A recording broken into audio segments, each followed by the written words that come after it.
जय हिंद। देखिए exam sir पे आ गया है, यानी परीक्षा सर पे आ गया है। 8-10 दिन के बाद बच्चों का परीक्षा है।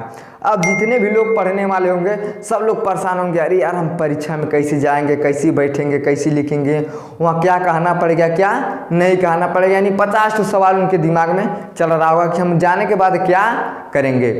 तो देखिए आपको डरने की ज़रूरत नहीं है। अब जो पढ़ने वाले लोग होते हैं वो तो सोचते हैं कि हम किसी भी तरह से अगर अपना सीट पा जाएंगे तो हम तो कुछ लिख देंगे, हमको पढ़ने आता है, हम कुछ थोड़ा बहुत तो लिख देंगे। और जो घूमने वाला है, जो जाके रोडों पे फ्री फायर दाग रहा है, जाके कहीं पुलों पे बैठ के फ्री फायर दाग रहा है, AK-47 लेके, T-19 गन लेके, उनके लिए सबसे बड़ी समस्या है। वो लोग क्या सोचते हैं, अरे यार हम तो याद भी करते हैं, हमको याद भी नहीं होता है, हम क्या करें हमको याद होगा। तो भैया आपको कैसे याद होगा जब आज तक आप कभी कॉपी किताब नहीं उठाए हैं, तो आपको याद कैसे होगा। आपका IQ लेवल धीरे धीरे कम हो जाएगा, और जब आपका IQ लेवल कम हो जाएगा तो आपको याद भी नहीं होगा।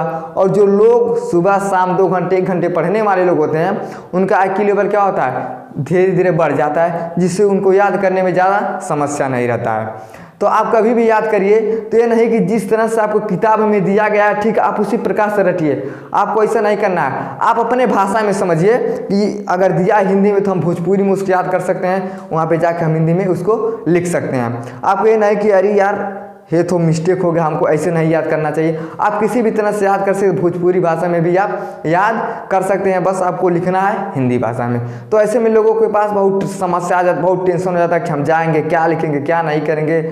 तो आपको कुछ नहीं करना है, आप घर से एकदम रिलैक्स होकर जाइएगा। लेकिन आप जहां आपका सेंटर गया है, यानी जहां तक आपका केंद्र है, वहां पे आप 15 से 20 मिनट पहले आपको वहां पहुंचना पड़ेगा। अब ऐसा क्यों होना पड़ेगा, तो इसलिए होता है कि जब आप जाएंगे तो आपको अपना रोल नंबर खोजना रहता है कि हम कहाँ बैठेंगे क्या करेंगे। तो आप तुरंत जाइएगा तो पता चलेगा सब लोग अंदर चला जाएगा, तब खोजने में परेशान हो जाएगा और ज़्यादा समस्या हो जाएगा। इसलिए आप 15 से 20 मिनट पहले आप सेंटर पे चले जाइएगा।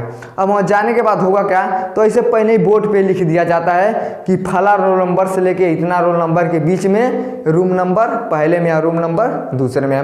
वहाँ आपको प्रवेश पत्र पे लिखा रहेगा आपका रोल नंबर। आपको रोल नंबर आपको मिलाना है, जाना है, उस रूम में बैठना है। अब उसमें आप खोजिएगा कि हमारा लास्ट में कौन सा है, वहाँ पे आपको मिलेगा, वहाँ पे आपको बैठ जाना है। अब वहाँ बैठने के बाद आपको ज़्यादा समस्या का टेंशन नहीं लेना, अरे यार क्या करेंगे हम, पैसा नहीं, कौन सा प्रश्न आएगा, क्या लिखेंगे क्या नहीं। आपको कुछ नहीं करना है, क्योंकि जितना ही आप घबराएंगे उतना ही आपका पेपर सही नहीं होगा। उसके बाद क्या करना है, ये तो सही बात है, जो पहली बार जाता है परीक्षा देने की उनको थोड़ा टेंशन रहता है हम क्या करेंगे, लेकिन आपको घबराने की ज़रूरत नहीं है। वहाँ पे आप बैठिएगा, उसके बाद आपके सामने कॉपी आएगा, यानी आपके सामने क्या होगा, इसे कॉपी आ जाएगा। ये हो गया मान लीजिए हमारा कॉपी। अब कॉपी में क्या होता है, तो यहाँ दिया रहेगा रोल नंबर, यहाँ दिया रहेगा नाम, यहाँ दिया रहेगा फादर यानी पापा का नाम, यहाँ दे देगा क्लास दे देगा, यहाँ रूम नंबर दे देगा, यहाँ डेट दे देगा। तो आपको घबराने की जरूरत, जो जो दिया है और आप क्या है उसको आसानी से भर सकते हैं। अब रोल नंबर जैसे दे दिया, मान लीजिए यहाँ पे दे दिया 25,67,278,273,272, यानी कुछ भी ऐसे दे देगा। तो आपको क्या करना है, रोल नंबर में अपने रोल नंबर को ऐसे भर देना है। नाम है या ऐसे डेट डेस करके दिया रहेगा, तो आपको क्या करना है उसमें नाम भर दीजिएगा। पापा का नाम है तो पापा का नाम, क्लास में है तो क्लास, रूम में रूम, यानी जो भी आपको इसमें से समझ में आ रहा है आप क्या करिएगा उसको भर दीजिएगा। अब वहाँ पे जो गाली करने वाले टीचर लोग होते हैं, आप ये मत सोचिएगा कि हम कुछ कहेंगे तो हमको मारेगा गरियाएगा, ऐसा कुछ नहीं करेगा। आज जाइएगा, आप आराम से पूछ सकते हैं कि सर हमको इसमें क्या लिखना है, सब लोग क्या करेंगे आपको बता देंगे। तो आपको घबराने की जरूरत नहीं है। अब कितना लोग कहता है कि सर ये हमारे गुरुजी कहते हैं कि नाम रिया है, नाम मत लिखिएगा, रोल नंबर लीजिएगा। तो भैया कहाँ दिया गया है, जो मतलब बना रहे वो पागल है कि आपका नाम लिख के दे दिया है। तो यहाँ आपका अगर नाम दिया है तो अपना नाम उस पर लिख दीजिएगा। या तो काम खत्म हो गया कॉपी का कि कैसे आपको भरना है, आप भर दीजिएगा। उसके बाद क्या होता है, आपको पेपर मिलता है। तो पेपर के ऊपर ही लिख दिया जाता है कि 15 मिनट पढ़ने के लिए इस पत्र को आपको दिया गया, यानी 15 मिनट तक क्या कर सकते हैं, आप उसको पढ़ सकते हैं। अब कितना लोग होता है जो बहुत स्मार्ट समझता सोचता है हम तो बहुत पढ़े लिखे हैं, वो तुरंत उठाएगा, इसे 2 बार इधर उधर पलटेगा, हमको तो सब आ रहा है। आपको पेपर में ऐसा गलती नहीं करना हो, चाहे पढ़ने वाले लोगों चाहे घूमने वाले लोगों, जितने भी मतलब परीक्षा देने गए हैं, आपको 15 मिनट आराम से उसको पढ़ना है। अब उसमें ऐसा है, अगर कहीं दिया कोई भी शब्द आप गलत हो जाएगा तो लिखना रहेगा, पता रहेगा कि ये तो टिपिकल वाला है, और आप उत्तर लिख के चले आइएगा। पता चलेगा कि उत्तर वाला है, अब लिख देंगे टिपिकल। तो आपको ऐसा गलती नहीं करना है। 15 मिनट जो दिया सोच समझ के दिया है कि 15 मिनट तक बच्चा पढ़ेगा और आराम से देगा पेपर को। तो आप 15 मिनट पहले आराम से पढ़िएगा और एक एक वर्ड सही से पढ़िएगा, उसके बाद आप पेपर को लिखना शुरू करिएगा। अब पेपर को कैसे लिखना है तो देखिएगा कितना लोग क्या होता है, ऐसे मान लीजिए कापी है ना, तो क्या करेगा, कापी जब ऐसे मिल जाएगा तो नीचे पटरी रखेगा इस पर, और खूब ऐसा पतरा ऐसे सलाखेगा, ही में ऐसे यहाँ से सलाख देगा, फिर आके हरियन से ऐसे सलाखेगा। तो आपको ये गलती नहीं करना। आपको ऊंची पटरी की जरूरत नहीं, इसके लेके मत जाइएगा। लेकिन कितने लेके भी जाते हैं, लेकिन क्या करना है, आपको सलाखना नहीं है। अब 5 मिनट सलाखेंगे, 10 पन्ना 10 पेज रहेगा तो सलाखेंगे 2 मिनट 4 मिनट लगेगा। लेकिन आपको करना क्या है, आपको जैसे मान लीजिए यहाँ पे पेपर है, आपको करना क्या है, इस पेपर है ऐसे ही आपको दिया जाएगा, आप इसको ऐसे फोल्ड कर दीजिएगा। ऐसे 1 सेकंड लगा इधर से फोल्ड हो गया, और 1 सेकंड लगा इधर से फोल्ड हो गया, यानी 2-4 सेकंड लगा आपको ऐसे फोल्ड करने में। आप क्या करिएगा, ऐसे फोल्ड कर दीजिएगा, और फोल्ड करने के बाद ऐसे आपको जैसे लिखना है, टेबल पे लिखना है तो टेबल पे, और पैड पे लिखना है तो पैड पे आप ऐसे रख के इसको आप क्या करिएगा, लिखना शुरू कर दीजिएगा। आपको पटरी लेके ऐसे सलाखना नहीं है, ये गलती मत कीजिएगा, टाइम लगता है। तो आपको क्या करना है, इसे सलाखना नहीं है, हो गया। अब उसके बाद क्या होता है, जब देखिएगा कितने लोग लिखते हैं तो कितने लोग लाल हरियर पीयर कर 50 टूल लेके जाएगा। कुछ ज़्यादा पेन का जरूरत नहीं, यही नहीं कि लाल हरियर पीयर लेके जाएंगे, आप ब्लू और ब्लैक ले लीजिएगा। और सबसे अच्छा पेन होता है रेनाल्ड। ये क्या होता है, ये लिखने में बहुत ही बढ़िया से चलता है। तो आपको जो भी मतलब पेन मन कीजिएगा आप खरीद के आप ले जा सकते हैं। ज़्यादा पेन मत लेके जाइए, 2 ब्लू ले लीजिएगा और 2 ब्लैक लीजिएगा। और उसके बाद लेके आप जाइएगा। तो कितना लोगों को देखिएगा लिखने के लिए जो बहुत ही स्मार्ट अपने आप को समझता, क्या करता है, यहाँ से लिखना शुरू करेगा तो लिखेगा मैं घर जा रहा हूँ। क्या करेगा, मैं घर जा रहा हूँ। फिर क्या करेगा, लिखना रहेगा उसको अगला लाइन, तो कहेगा कि मैं खाना खा रहा हूँ। क्या करेगा, फिर यहाँ लिखेगा। फिर जब उसको तीसरा लाइन शुरू करना रहेगा तब यहाँ से लिखेगा मैं घर जाऊंगा। फिर जब चौथा लाइन लिखना रहेगा तो लिखेगा मैं खाना खाऊंगा। आपको ये गलती नहीं करना है। आप कितने भी पढ़े लिखे हैं लेकिन आपको ये गलती नहीं करना। आपको करना क्या है, आप ये मत सोचिएगा कि हम यहाँ से लिख जा रहे हैं, अब यहाँ पे लिख रहे हैं तो हमको बहुत ही निक लग रहा है, हम यहाँ पे लिख रहे हैं तो बहुत ही निक लग रहा है। आपको ऐसा गलती नहीं करना।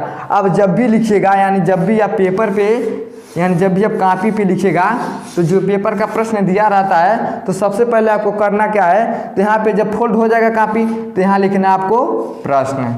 ठीक है, आप प्रश्न लिखिएगा।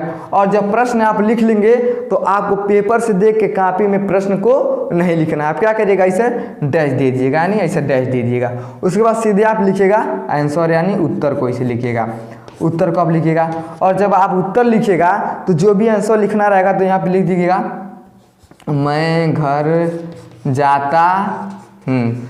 आप यहाँ पे लिख सकते हैं, इधर आप बढ़ा सकते हैं लेकिन आप इधर नहीं बढ़ सकते हैं। और जब दूसरा लाइन आपको शुरू करना है तो आपको यहाँ से नहीं लिखना है बल्कि इसके सीधे से लिखना है, यानी मैं के सीधे से लिखना है, यानी इसे सीधाई पे लिखना है आप। ठीक है, आप ऐसे बीच में छोड़ छोड़ के मत लिखिएगा, ये गलती मत कीजिएगा। ऐसे आपको सीधे लिखना है कि मैं घर जाऊँगा, मैं पानी पीऊँगा। आपको क्या करना है, एकदम सीध से लिखना है। सीध से क्या होता है, देखने में बहुत बढ़िया लग रहा है, लेकिन कितने लोग ऐसे लिखते हैं। तो आपको ऐसे कविता की तरह नहीं लिखना है, आपको एक सीध में लिखना है। उसके बाद अगर आपको आ गया कि पैराग्राफ चेंज करने के लिए, तो पैराग्राफ कैसे चेंज करेंगे हम, तो क्या है कि यहाँ पे लिखा गया है कि मैं घर जा रहा हूँ, चाहे जाता हूँ चाहे खाता हूँ, तो जहाँ भी है आ गया तो मान लीजिए यहाँ पे हम इसको मिटा देते हैं। अगर मान लीजिए यहाँ पे आ गया घर जाता हूँ, अब आ गया। अगर आपको पैराग्राफ चेंज करना है, जब 4 लाइन 5 लाइन आप लिख लेंगे तो आपको क्या करना है, पैराग्राफ चेंज करना है। तो आप कितने लोग क्या होता है, ऐसा हाई लाइनियाँ छोड़ देगा, हाइयो लाइनियाँ छोड़ देगा और उसके नीचे वाले लाइन से लिखना है। तो ऐसा नहीं आपको करना है, यानी जाता हूँ, जहाँ भी खत्म हो गया तो आप इधर मत बढ़िएगा, हूँ के नीचे से आप लिखना क्या करिएगा, शुरू कर दीजिएगा। यहाँ से लिखना आप शुरू करिएगा और जब यहाँ तक जाइएगा तो पहला लाइन हो जाएगा आपका पूरा। और जब दूसरा लाइन आपको लिखना रहेगा तो यह नहीं कि इसी के नीचे से हम लिखेंगे, सीधे हम मैं के नीचे आएंगे, यहाँ से फिर लिखना हम शुरू कर देंगे। समझ में आ गया। यहाँ पे मान लीजिए आपको लिखना है तो आप यहाँ से लिखना शुरू किए, यहाँ से इसे लिख रहे हैं तो जब मान लीजिए अगर पैराग्राफ आपका यहाँ खत्म होता है तो आपको इधर नहीं लिखना है, फिर ह के नीचे आप यहाँ से लिखिएगा और जब ह के नीचे एक लाइन पूरा हो जाएगा तो फिर जब दूसरा लाइन लिखिएगा तो इस सीधे से लिखिएगा। समझ में आ गया। तो ऐसे क्या करना है आपको पेपर में लिखना है। अब कितना लोग देखिएगा, पहला प्रश्न आएगा, दूसरा नहीं आएगा, तीसरा आएगा, चौथा नहीं आएगा। तो हमको क्या करना है, जितना हो सके, जितना भी आप पढ़ने में टैलेंट हो, आप ज़्यादा से ज़्यादा कोशिश करिएगा क्या सीक्वेंस में लिख पाए। यानी सीक्वेंस का मतलब क्या, जैसे हमारा लिख गया क्वेश्चन नंबर पहला क्वेश्चन नंबर हो गया तो क्वेश्चन तो आपको लिखना नहीं, सीधे उसका आंसर लिखना है। तो अब ये ध्यान दीजिएगा कि हमारा अगर क्वेश्चन नंबर पहला है तो जितना भी आप सोचिएगा यानी क्वेश्चन नंबर दूसरा लिखने का प्रयास कीजिएगा, क्वेश्चन नंबर तीसरा लिखने का प्रयास कीजिएगा। यानी सीक्वेंस में जितना सीक्वेंस में रहेगा उतना ही बढ़िया रहेगा। लेकिन कितना लोग क्या कहता है, इसे पहले लिख देगा, अब यहाँ आके 8वां लिखेगा, वो भी ठीक है, नहीं आपको समझ में आ रहा है तो आप लिख सकते हैं। लेकिन आप जितना भी प्रयास करिएगा कि हम सीक्वेंस में क्या करेंगे, लिखेंगे। जैसे मान लीजिए आपको सीधे 5वां आ रहा है, यानी क्वेश्चन नंबर आपको 5 आ रहा है, तो आप सोचिएगा कि क्वेश्चन नंबर हमारा 6 हो जाए, क्वेश्चन नंबर हमारा 7 हो जाए, यानी हमारा सीक्वेंस में लिखा होना चाहिए। ऐसे लिखने पे क्या होता है, जो देखते हैं लोग एग्जामिनर चेक करते हैं तो कभी आप देखिएगा पहला है तब तक 8वां जाएगा, फिर बेचारा 8वां पन्ना पलटेगा, फिर देखेगा फिर दूसरा लिख दिया है। तो ऐसा करके सीक्वेंस में रहता है तो और क्या होता है, और बढ़िया लगता है। तो आपको क्या करना है, जितना सोचेंगे हमारा सीक्वेंस में रहे। और आपको स्कूल में 15 से 20 मिनट पहले वहाँ पे जाना है। और आप क्या करिएगा, ये गलती कभी मत करिएगा, जहाँ से पहला लाइन आप शुरू करते हैं तो दूसरा लाइन ठीक इसी के सामने से आप शुरू करिएगा, इसे बीच में नहीं छोड़ के जगह मत लिखिएगा। और जब पैराग्राफ आपको चेंज करना रहेगा, यानी यहाँ तक गया, अब इधर हमको लिखना है लेकिन हम इधर नहीं लिखेंगे, क्या करेंगे, इधर हम नहीं लिखेंगे। अब हाँ के नीचे से हम क्या करेंगे, फिर इसे लिखना चालू करेंगे और एक लाइन जब ये पूरा हो जाएगा तो जब दूसरा लाइन लिखना है तो सीधे हम मैं के नीचे से लिखना शुरू करेंगे। तो समझ में आ गया। तो ऐसे हमको क्या करना है, इसे हमको लिखना रहता है। आप घबराइएगा मत, आराम से जाइएगा, आराम से पेपर को दीजिए। अगर समझ में आया तो वीडियो को लाइक शेयर सब्सक्राइब जरूर करें। धन्यवाद।